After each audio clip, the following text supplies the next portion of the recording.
John William never fully recovered from being run over by a farm truck loaded with wheat in July of 1935. He is also buried in the Welker Cemetery.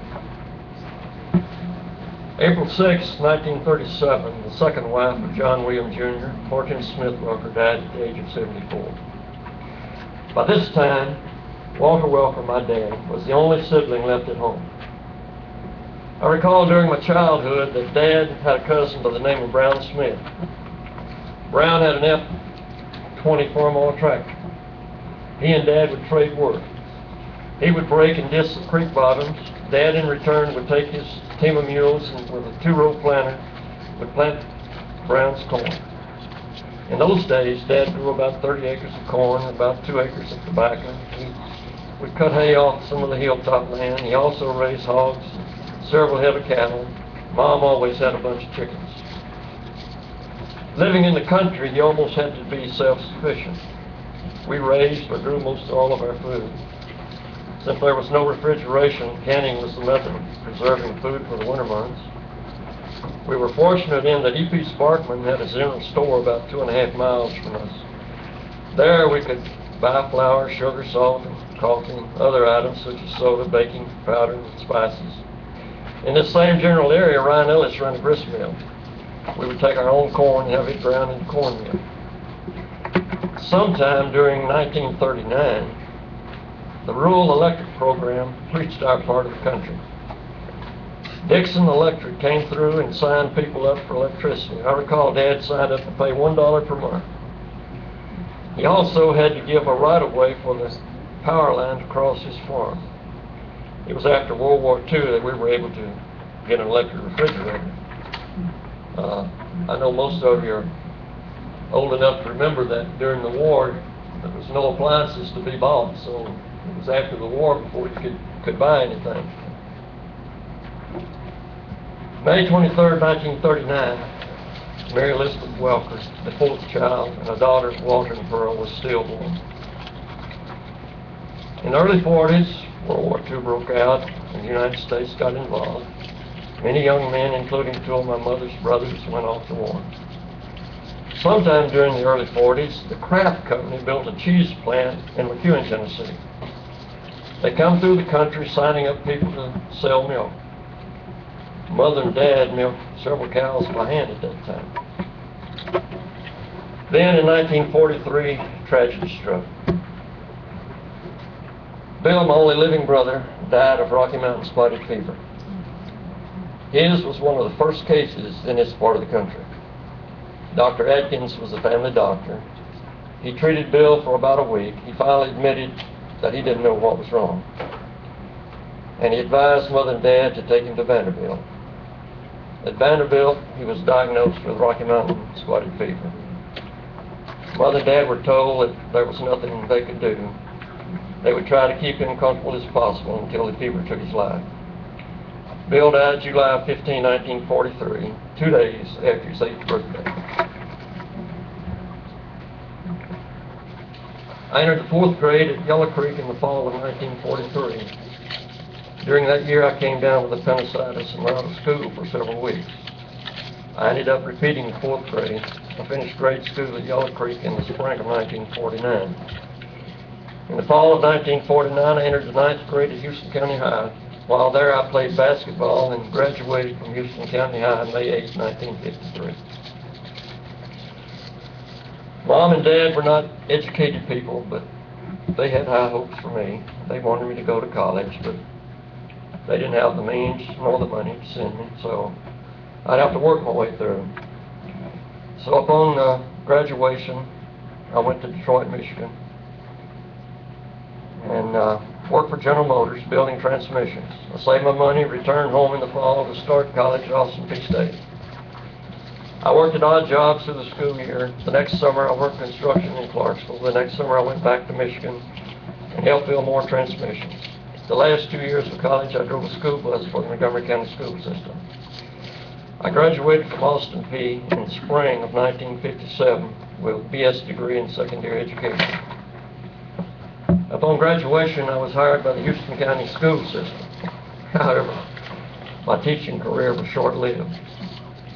The school system found out I was the next person to be drafted into the Army from Houston County. So I resigned my position, allowing officials to hire someone that could complete the school year. November 3rd, 1957, I was drafted into the U.S. Army. I was sent to Fort Chaffee, Arkansas for basic training. At Christmas, they gave us a break and let us go home for Christmas. While I was home on break, I married my longtime sweetheart and girlfriend, Ann Wright. We were married December 29, 1957. After basic training, I was sent to Fort Gordon, Georgia for 16 weeks of radio teletype school. Upon graduation of school, I was sent to Korea. There I was assigned to KMAG, the Korean Military Advisory Group in Seoul, South Korea. This was a 12-month assignment. I returned to the States during the summer of 1959. I had about 4 months left on my enlistment. I was sent to Romulus Ordnance Depot in Romulus, New York. This was upstate New York in the heart of the Finger Lakes and the foothills of the Adirondack Mountains. This was kind of like an extended honeymoon for my wife Ann and I. You see, this was really the first time we'd had an opportunity to live together.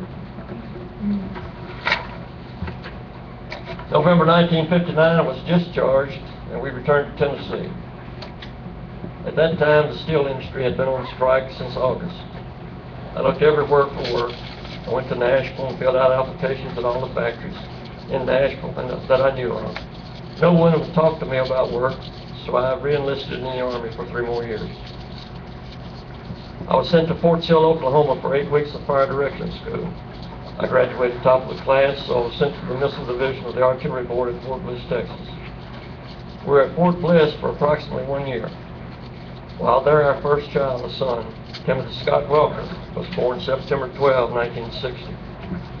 He's sitting back in the back. I was assigned to the lacrosse missile team. Upon completion of testing this missile, we found out we were headed for Germany. Tim, our son, was about 6 months old, and dependents couldn't travel with me. They would have to travel alone at a later date. And my wife made the decision to return to Iran and live there while I finished my tour of duty in Germany. She lived in the big Mitcham house while I was in Germany. I left Germany in January 1963 and was discharged upon my return to the States. I immediately started looking for work. I found out through the unemployment office that Household Finance, a large company headquartered in St. Louis, Missouri, with offices all over the United States. They had an office in Clarksville, and I interviewed with them. I was told that I would have to go to Kansas City, Missouri for 2 weeks of schooling, and that I would be assigned after schooling. Fortunately, there was an opening in Clarksville office, so I returned to Clarksville. It didn't take me long to determine that the finance business was not my cup of tea.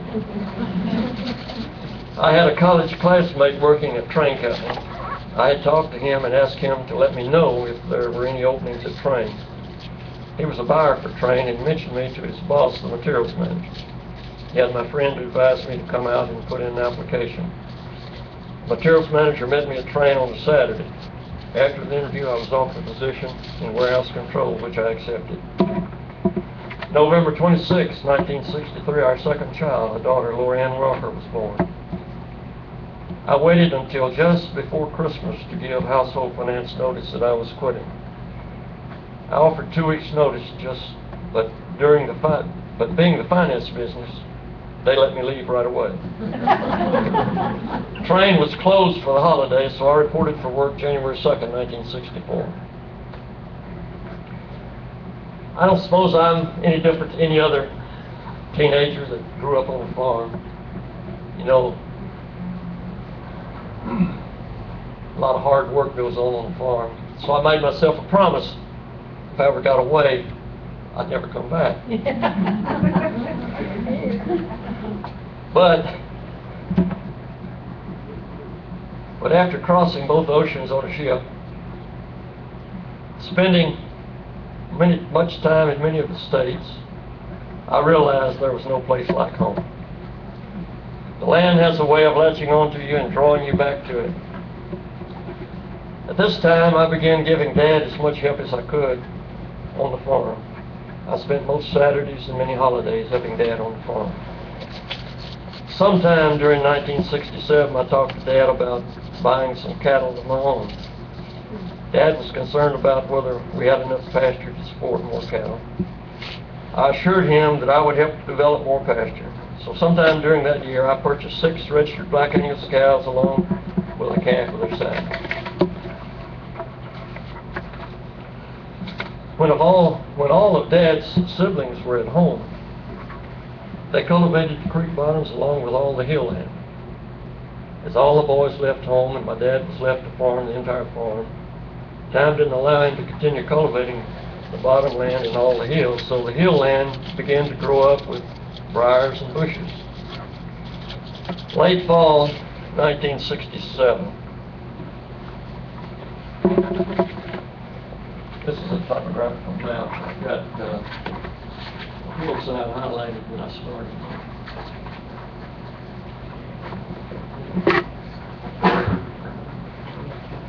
Late fall 1967, I tackled the largest hillside, which was about 10 acres in size. This hill had grown up with cedars, hickory, persimmon, dogwood, cherry, thorns, maple, anything else that grows. I tackled this hill and started clearing this hill with a chainsaw. I would cut all day on Saturday. Dad, along with my Uncle William Shelton, my mother's brother, would trim, pile brush through the week. The next Saturday, I would clear as much as I could. This went on all through the winter months. I know we worked on this hill for 2 or 3 years before we got it sowed down. There were 2 more hills that had not grown up as bad. We got them all cleared and sowed down with fescue and orchard grass. Dad heated with wood, so as we cleared these hills, everything would be trimmed and left in pole length. We would load these poles on the tractor wagon and stockpile them close to the house where we could cut them up with the tractor and cut-off saw. So Dad didn't have to worry about firewood for several years. We also stockpiled many red cedar posts. Redwood cedar makes a good, lasting fence post. Someone came along and wanted to buy some of the posts, and I think Dad sold about 200 of the posts. A couple of years passed, and even with pasturing, you begin to get undesirable growth such as briars and saplings. I purchased a bush hog so we could control this undesirable growth. The first time I bush hogged this hill, weeds had grown up around a stump. The upper wheel of the tractor went over the stump, and the tractor and bush hog both turned over. Fortunately, I was able to jump off on the upper side. January 17, 1967, our 3rd child, a daughter, Angela Dawn Walker, was born, and she's with me here tonight. November 1976, Wednesday before Thanksgiving, Dad was lowering tobacco in the barn. This effort was to help the tobacco come in order so it could be taken down for stripping. Dad, we think, blacked out and fell out of the barn. We assumed Dad fell face down. The tractor was in the barn underneath Dad. We think Dad fell on the rear wheel of the tractor. He didn't have any broken bones, but he had internal bleeding, so they had to do exploratory surgery. Dad, being in his 70s, was slow to recover. So that winter, my son Tim and I had to step in and take care of everything. This was the end of Dad's row cropping and tobacco farming. At this point, the farm became a cow-calf operation. February 11, 1994, we had an ice storm. Dad, we think, fell on a ladder-back chair in the kitchen and broke his collarbone. At this point, my son Tim and I started spending nights with Mother and Dad. Since Tim and I were both working, we would rotate nights. The ice storm destroyed most of our fences where they went through the woods. The fences were old, so patching was out of the question. Tim and I spent weekends all winter clearing fence rows and putting up new fences. We had to finish the fencing prior to putting the cows on pasture in the spring. May 1994, I was spending the night with Mom and Dad. Dad tried to go to bed, but something was wrong. Dad spent the night in his recliner. The next day I went to work, and as soon as the doctor's office opened, I called his doctor. I got Dad in to see the doctor that day. The nurse slipped me a note that said his heart was only beating 30 beats per minute. The doctor advised that Dad would have to have a pacemaker, and we would have to go to St. Thomas Hospital in Nashville that evening. They implanted the pacemaker the next day. Dad came through the procedure just fine, but due to his age, they kept him overnight. At this point, Dad was 90 years younger. Early fall 1995, we had a severe windstorm. The wind was out of the south and blew the front porch and roof off of the home place. My son Tim and I nailed down roofing and put up tarps to protect the house until we could get the material we needed. Tim and I figured out what lumber and roofing we needed and placed everything on order. We rebuilt the porch and re-roofed the entire front side of the home. November 11th, 1995, on a Saturday late, we completed the roofing on the front side of the home. The following Monday, November 13th, 1995, around noon or shortly thereafter, Tim and I got word at work that the home place was burning. We left work and headed out there. We were relieved to find that Mom and Dad were okay. Mom and Dad got out only with the clothes on their back. The home was so engulfed when Dad realized the home was on fire that we couldn't determine where the fire really started.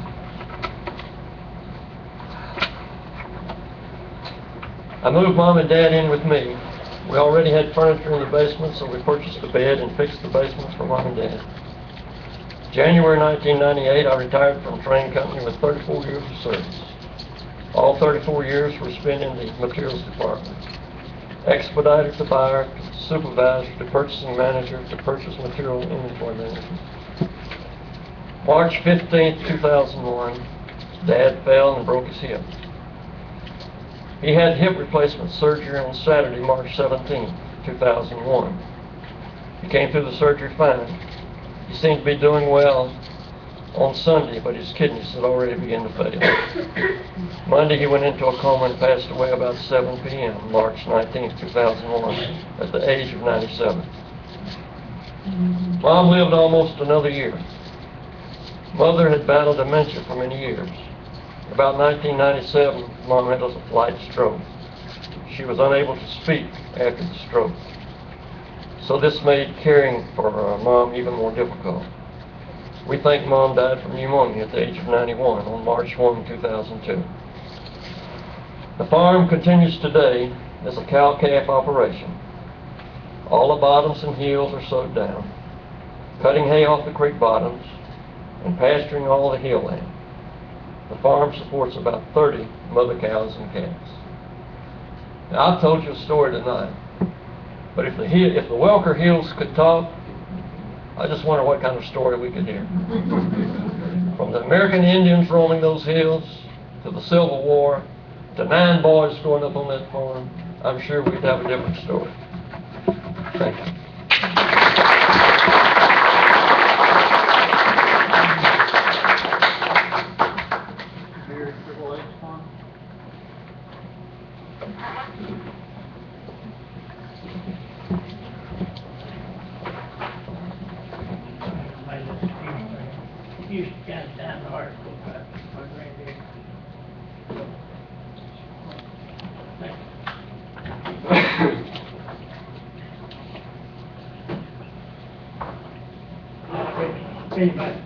Anybody cares? I thought I'd have some tea tonight before I got up to make this speech, but they called today and said I could get them tomorrow, but I'm too busy. I'm cutting hay. I don't have time to go get the tea, so they'll just have to wait. And I'd like to again thank the Historical Society for honoring the Century Farms and recognizing us. And I think about the movie. Probably nobody cares that I got land, but I think about the movie Oh Brother, Where Art Thou? I don't know if any saw it. I believe it's Delmar, whatever his name was. He got his share of the treasure. He's going down that savings and loan and pay them cash on the barrelhead for the family farm. But ain't no man, no county if he ain't got land. And of course, before World War II, that was probably true, but after, and they've been beginning to go north to work, but before World War II, like I say, everybody had to earn their living from the farm. So, and I've got old deeds somewhere in boxes, but we put things away when companies come in and then we can't find them. So I don't know where the old deeds are. But anyway, Sid and Booker's worried about this Beard's Triple H. What we come up with a name, Beard's Triple H. I wanted to honor the Henry Humphreys Halliburton, the founder, and we used his first three initials. And this is the only picture I know of that we have, that I know of Henry Humphreys Halliburton. He married Mary Elizabeth Humphreys. And the reason I tell you this, most all my grandmothers on my mother's side was Elizabeth, so anytime I talk about my grandmother, their name's Elizabeth, Margaret Elizabeth, Mary Elizabeth, whatever. But the story went that Pelham Humphrey, you don't have to, nobody knows you. You can't know Halliburton, you just tell them about Pelham Humphrey. He went out to Texas, here in Beaumont, Texas. He had a fortune. We was gonna get some of it. But I didn't have a birth certificate, so I had a mother's copy. I got a birth certificate out of it. I hadn't got any money yet, but I'm blessed to live in a county like Houston with all the good neighbors, and I don't need a lot of money. And we, at least said, it's a struggle to farm, and that's the only way they had to make a living. It's farming or raising what they eat. And he come to Houston, Stewart County. I may say Houston, but in Stewart County, he bought 320 acres, and he had 4 children. Mr. Welker married Ann Wright. He's closer kin to Henry Humphreys than I am. I'm one more line down from Henry Humphreys than she is, because her grandmother was Mammy Maud. So anyway, Mike, my brother, he wants to remove everybody. I don't want to remove my cousin wants to remove. We never get on him. We don't remove nobody. We just first cousin, you always be first cousin. Anyway, Henry Humphreys had 4 kids, two boys, 2 girls. Their daughter, Margaret Elizabeth, married William Hugh Griffin. They had 9 children. Of course, I won't go into what all they produced. You know what they had. They had whatever it took to survive. Grandma Griffin used to talk, Mother told me this story, hearing the gun, the cannon that's over the Civil War cannon. And during World War II, they started Camp Camel back then. They was maneuvering, and she'd hear them cannon. She died in 43. But she'd hear that maneuvering, what was Camp Camel at the time, and it reminded her of the Civil War. She had a flashback to the Civil War. They would hide in up in over the, it's a log house, 2-room log house. It had a crawl space up there, and when the Yankees would come around, they would hide up there till they left. And in August 1879, is when he divided it between his 4 children, and Mary Elizabeth, we married William Griffin, my mother's granddaddy and grandmother. In 1879 they acquired it, and then they had 9, I believe it said 9 children. William, Billy Griffin they called him. They had 9 children, and my grandmother, Margaret Elizabeth,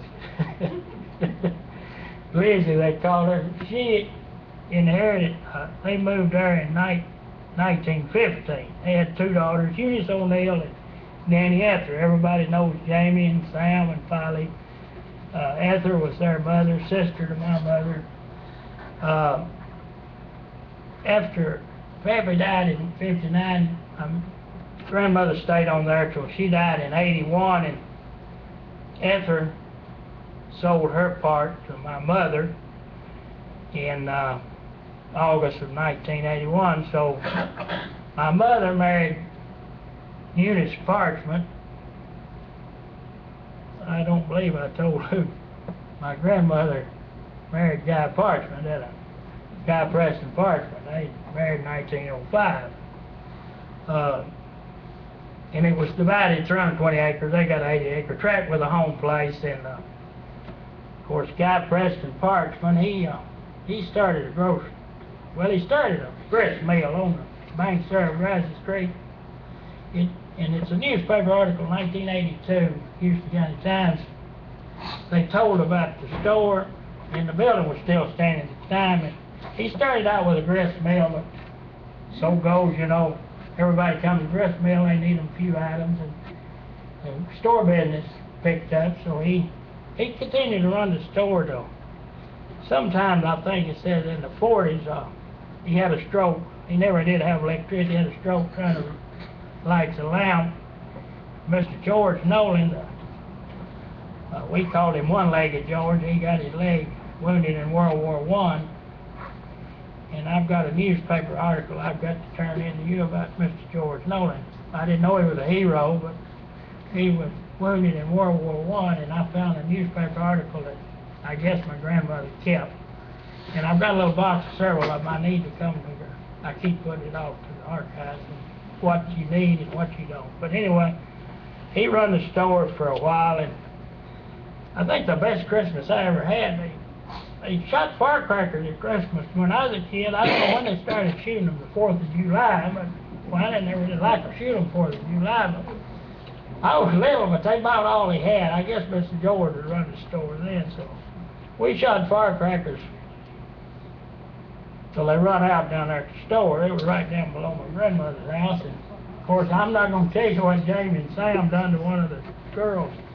I don't know whether it's a doll or what they blew up, but you'll have to ask Jamie what they blew up. The girls at Christmas time, I don't remember it, but my sister and brother told me. But then my mother and daddy,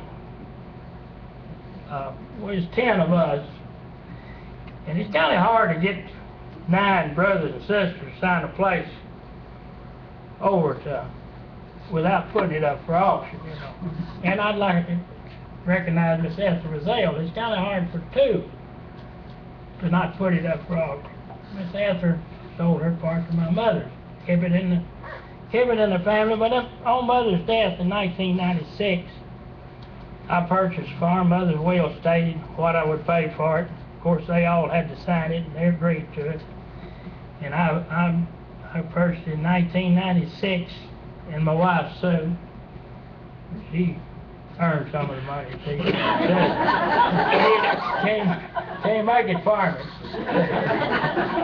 But anyway, we've had it since 1996. And Trevor, we have 2 sons, Scott and Trevor. Scott lives in Jackson. He's got 2 children, a little boy, 5-year-old, and a little girl, a little over a year old. So maybe Trevor and Scott are keep it in the family, continue to raise it. We're in the cattle business, hay business, and pasture. We don't do any row cropping. I tried to have a garden, but dry weather and the deer took care of that. So I can't raise a good garden. So anyway, we hope to keep it in the family, and I think Scott or Trevor or maybe my grandson Isaac will continue on with it. We thank you.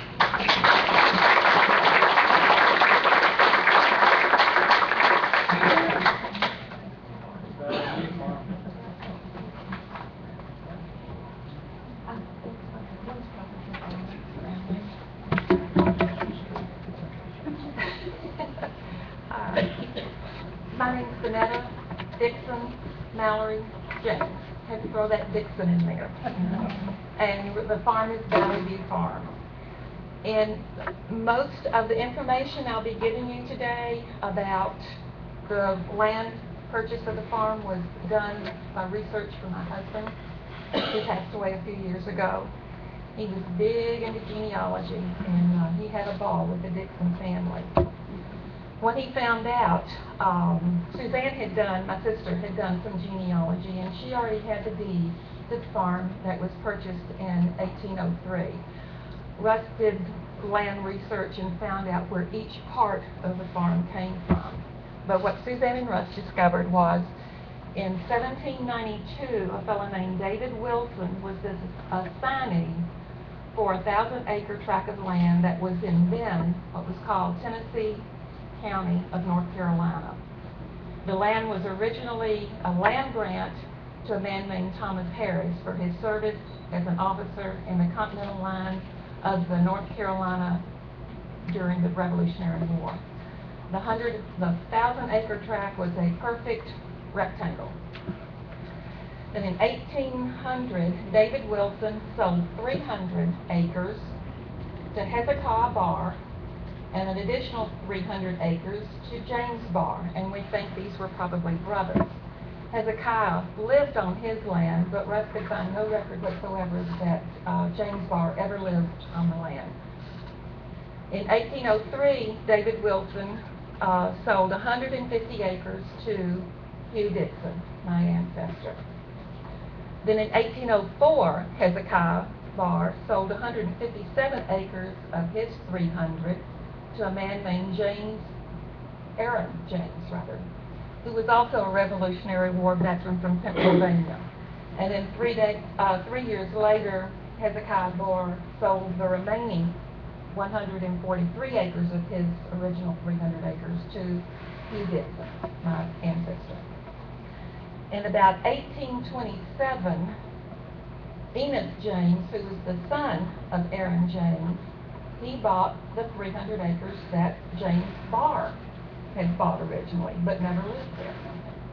And he immediately turned around and sold 100 of his acres to Hugh Dixon, my ancestor. So in 1823, Hugh Dixon owned a total of 393 acres of that original 1,000-acre land grant. Over the years, a number of acres have been bought and sold by descendants of the original Hugh Dixon. For example, his son, Hugh James Dixon, bought 122 acres farm from John James, who was the son of Enos, who was the son of Eric. And that was in 1865 after the Civil War. And eventually, Hugh James's son, James Wiley Dixon, bought another 16.5 acres from the James homestead. And other parcels have been added to the land, but the original 393 acres are still a part of the farm today. When Hugh James came to Houston, it was Tennessee County at that time, he was married to Mary Cowan. He died in 1847. He had 4 sons and 4 daughters as his heirs. But one of his sons, Hugh James Dixon, bought out the interest of all of his other siblings and kept the farm intact. Hugh James Dixon married Holly Frances Turner, and they had 12 children, 7 daughters and 5 sons. He dispersed the farm among all of his living heirs, but one son, James Wiley Dixon, as his father had done before him, acquired the sections of the original 393 acres, and he kept the farm intact. When James Wiley married, he married Benetta Edmondson, and they had 3 children, a son and 2 daughters. The son, Benjamin Hugh Dixon, he bought out the interest of his sisters, and he kept the farm intact. Benjamin Hugh Dixon, he married Susie Agnes Henson, and this is how, we were discussing whether we were 4th or 5th generation from the Hensons. I'm 4th and you're 5th. But they had 2 sons and a daughter. They had J.W. Dixon, who married Edith Brochy, Hugh Henson Dixon, who married Mary Evelyn Wiseman, and Edna Dixon, who married Jeff Mallory. This 3rd Hugh Dixon, he added more acreage to the farm, including an 18.5-acre landlocked tract that he took in on a bad debt, which has the best 4-wheel trail that we've got on the farm. From previous purchases, farms, he had previously, so when my grandfather died, he had already purchased farms for his son Hugh and for J.W., and he left the home place and the farm in total to his daughter Edna, who was my mother. The original 393 acres remain part of the larger farm today, owned jointly by Suzanne and now Alan and myself. The exception being the land where our homes are built. They got the original home place. I tell people my sister got the ancestral home, I got the ancestors because the cemetery's on the mountain.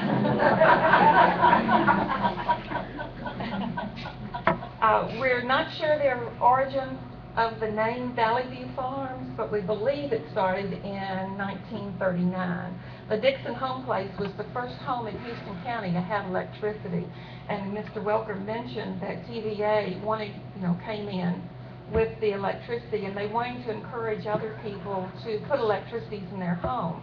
And the sign is hanging out in front of Suzanne and Alan's house that mentions it, that TVA had made, the sign says Valley View Farms, UTA-TVA,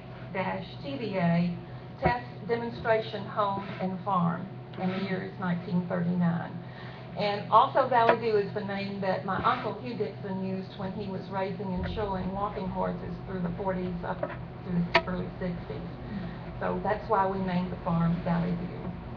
And today it's still a working farm. We lease it out to Mike and Juanita Stanfield, who run about 40 head of cattle, and it's basically a cow-calf operation. They cut the hay and keep up the fences.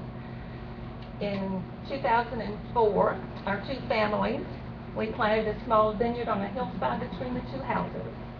And we had our first crush, if you don't know what that is, you can ask the Wilshires, in 2009. And this year, with the late frost and then the birds took the grapes, we didn't get a crush this year, but we're looking forward to an even bigger and better one next year. The only two show and tells I brought were, this is the certificate that they give each one of the Century Farms. Ours is actually a true Century Farm, and so everybody that has a Century Farm has that. When Russ started doing the land research, which to find out where that original 250 acres were, he found out our home was right smack dab in the middle of the original 150 acres. And he found out that it was, in 1803, and we had just moved in the house in 2001. My son-in-law said, "You want to have a party?" We had a farm for 200 years. So in June of 2003, we had a party. And this is the scrapbook that Suzanne made for me, but we had the invitation and sent it out to all the known descendants that we knew of. We couldn't go a whole lot back because we were on a short time frame. But that was the invitation, and a lot of y'all might know Wes Nolan. He did the drawing for the house. And the very back page, this shows all the descendants that showed up. Mary Evelyn's in here, and Sarah's in here, and Jane's mother is in here, and a lot of cousins that I didn't even know. Our party favors that day being in June, we thought it was going to be hot. We did fans that had the farm on. It turned out to be a beautiful day, so I had lots of fans. Y'all welcome to look through there. I didn't bring pictures of my ancestors, but you'll find a whole bunch of local people in there that you might recognize that came out. We invited relatives and friends and neighbors, and they came.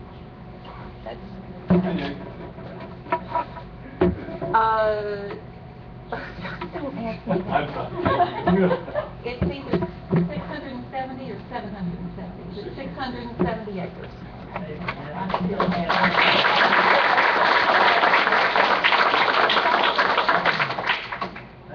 It was one of my How old was the big tree on that place? The forester told my mother that it was a sapling when George Washington was a boy. So it's still standing, all as it can be, but it's still standing. Twin Cedars Farm?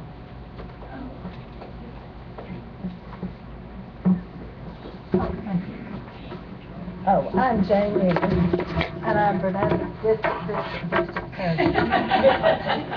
I do not live here, but y'all probably know. Sarah Dixon was my aunt, which I don't always claim her.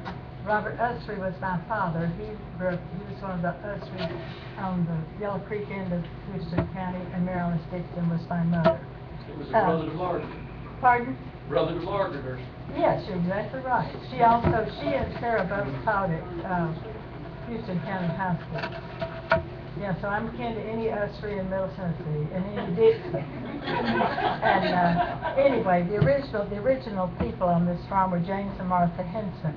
And it was settled in 1833 with 700 acres. I hadn't figured out what they do with the rest of the acreage is only 158 now, so I'm not sure what happened. But anyway, they raised tobacco, corn, cattle, the usual things. They had 9 children, only 3 sons survived. That was James, Thomas, and Jerome. James married Susan Jardigan. Now that's for a hybrid kin. I don't care who Jerome married. I ain't covered it. Are you sure he married? Yeah. He was on your side. Anyway, and James and his wife Susan continued to farm. Now they also had geese, which I found very interesting. Did any of y'all ever raise geese around here? But anyway, James served 2 years in the Confederate Army. He was also served the local offices in Houston County and was with the Tennessee Conference of the Methodist Episcopal Church South. He gave the land which was Martha's Chapel Church, which is the one-room country church up, what's that road? Williamson Branch. And I went to church there all the time. Mary Vern Stanfield and I used to sit up in the choir and watch Miss Ruth Rice. She would teach the adults, talk very loud, and we'd sit up there, you know, we just really had a good time in church. Giggle, yeah, we giggled. And watched my grandmother, Mama Dixon, look up there and she darts at me. Anyway, then their daughter, Alice Henson, and her son were the 3rd generation owners. Now, Alice Henson was Alice Henson White. She had Mabel White, which was my grandmother, and Mabel then married Joseph Dixon. And when Alice left 83 acres to Mabel Dixon, and Daddy Joe, as I always called him, later purchased the remaining 3. They, like everybody else, raised hay, tobacco, wheat. They did raise no geese. He did run a small dairy, and I used to love to come help him. I'd get out of the car and run and drop all the milk off at everybody's door, and he raised Black Angus cattle. They were very active in the community. Daddy Joe helped organize the first co-op in Houston County, was the first president of the county's Farm Bureau. They had 3 children, Mary Alice, who was my mother, Noli, who was their only son. He was killed in World War II in Italy. He had just been in Italy 2 days when he was killed, and I found it very interesting. They took a young man from the hills of Middle Tennessee and sent him to Fort Carson, Colorado, where he was on a ski patrol. And he was taught to ski, and that's what he was doing when he went to Italy. And I just found that so unusual. Why didn't they take a northern kid, you know, who could ski? But anyway, Mary Alice married Robert Usry, my daddy. We moved to West Tennessee, to Jackson, and they had 3 girls, and both of my sisters are no longer living. And Aunt Sarah always lived on this farm, except when she went to Milan, Arsenal, during World War II. And Daddy Joe died in 1985. He left the farm to Aunt Sarah and to my mother, Mary Alice. Mother sold her half to Aunt Sarah, and Aunt Sarah owned the entire farm. And she lived there in the 1980s like somebody else's farm. It was your farm. No, whose farm burned? Whose farmhouse burned? Okay.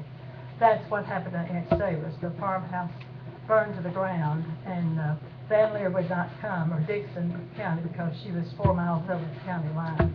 And Aaron's other fire truck was out, and the other fire truck, it was not working. So the house burned to the ground. She lived with Neb Ellis for a while and then rebuilt there. And she died in 2008. And she was very active in the community, very active in Martha's Chapel, and then was a member of the Methodist Church here in Erin. And now the farm basically belongs to me, and the Stanfields, thank goodness for the Stanfields, I don't know what we'd do without them.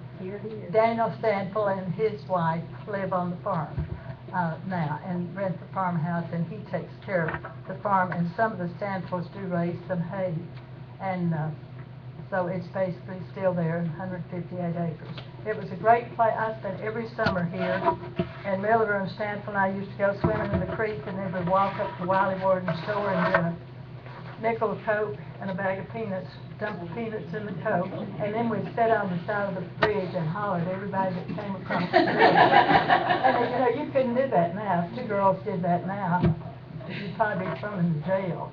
And, we had more fun, and interestingly enough, I was a nurse in Nashville, and I came into work one night at Baptist, and my medical director said, there's a lady from Yellow Creek that's a patient here, we just admitted her, and it was Mel Laverne, and she had a brain tumor, and as you all know, you may not know, she died of a brain tumor. I got to take care of her the last week she was there, which was very special to me. So anyway, that's my history of the farm.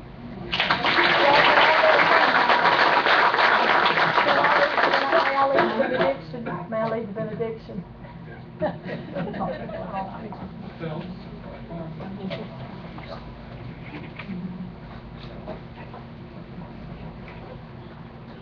It won't take me long to tell you about my life, because this is not my thing, really. I am really appreciate being invited to come and speak, and I really appreciate my family for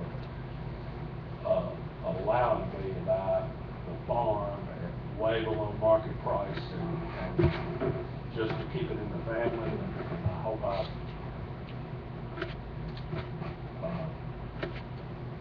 made my family happy with the things I've done to the farm. And I hear everybody here talk about their century farm, and 100 years is not very long, because I'm 60, and it just doesn't seem like it's been that long. But I can remember when I was a kid, my father custom baled hay, and we baled hay on almost all these century farms, or went by them, and one time or another, I can remember going by Mr. Hugh Dixon's and seeing the walking horses, and I thought that was the most wonderful thing in the world, to see a horse that wasn't pulling something. And you wasn't big enough to drive a tractor.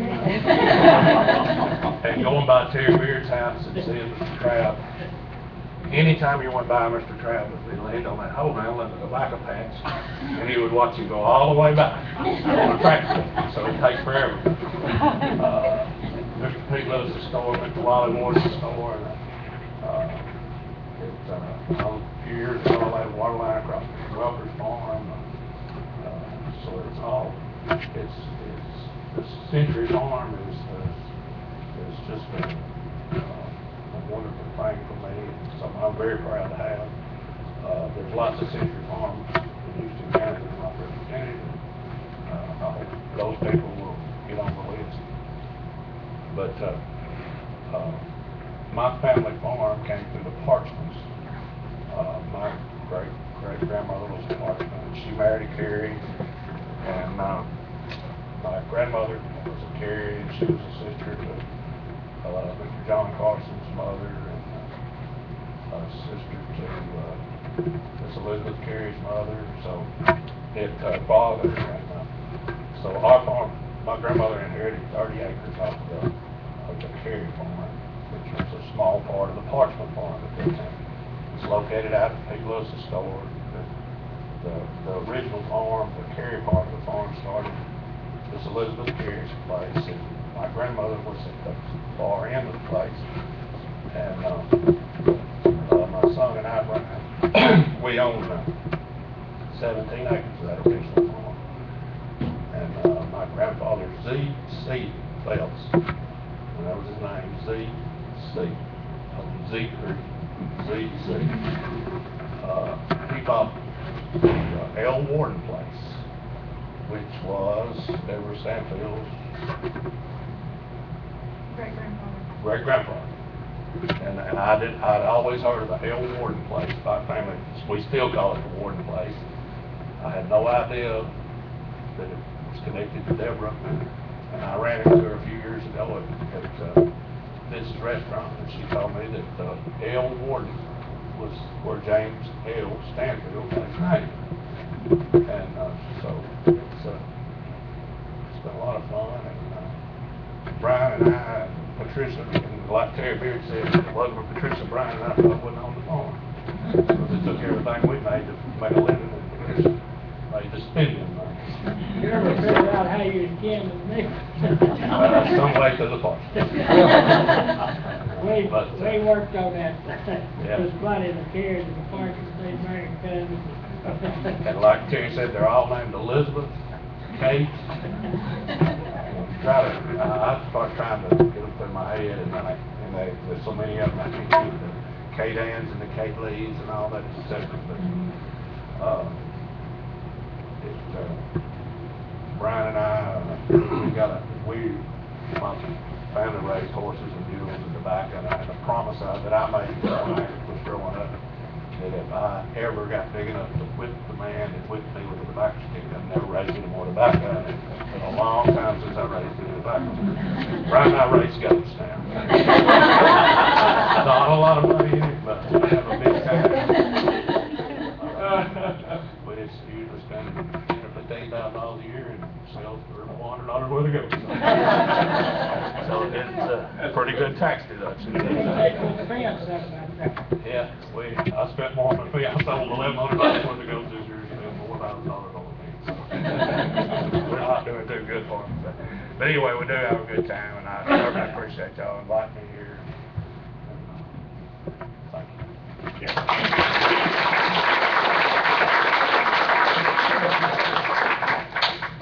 Just a couple quick announcements before we close. The fair is going to recognize the Century Farms on Friday, the 21st at 6:30. So if anybody like to come up and anything like that. We have some of the brochures here for the entries and everything, if anybody would like to take one before they leave. Also, our next meeting is going to be October the 6th at McKinnon's Community Center for the Danville reunion. And it's going to be in the morning, it's going to start about 9 o'clock. So we hope to see everybody there. And then the meeting after that will be November the 13th at the Houston County Archives. What time will it start?